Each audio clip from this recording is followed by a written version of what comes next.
Saint Swithun, remembered 15th of July. St. Swithun lived approximately from 800 to 863 AD. Bishop of Winchester, his patronage is often invoked in times of drought. Swithun was appointed chaplain to King Egbert of Wessex, who also made him tutor to his son and heir. When this son succeeded his father to the throne, he made his old tutor Bishop of Winchester. Winchester was the capital of Wessex at the time. One chronicler recorded that whilst many bishops took on roles in the government of the kingdom and offered good advice on temporal matters, Swithun was the king's minister and bishop on spiritual matters. Swithun reputedly made his journeys around his diocese on foot, and when he threw banquets and on feast days, the poor of Winchester were invited to eat with him, rather than the wealthy. As well as being remarked on for his piety and devotion to restoring churches, Swithun had a bridge built over the River Itchen. Swithun paid for the bridge himself, so that no toll would be charged for its use. This enabled the poor to freely cross the river to sell their goods at market in Winchester.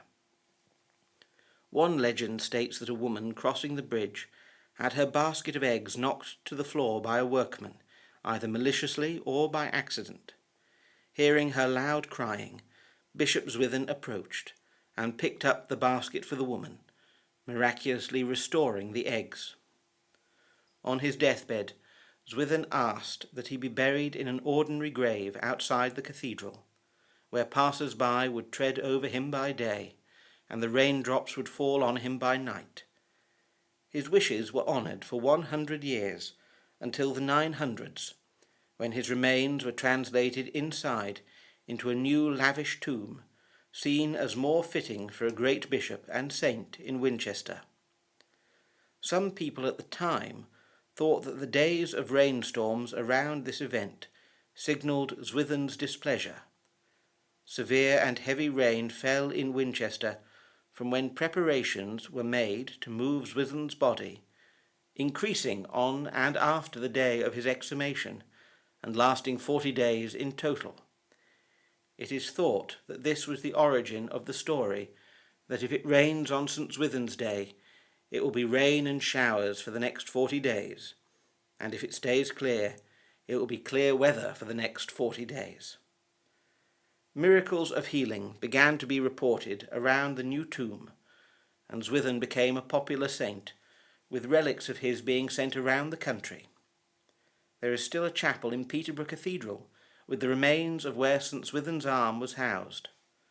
The monks of Winchester were obliged to stop whatever activity they were engaged in and go to the cathedral to give thanks whenever a miracle was reported.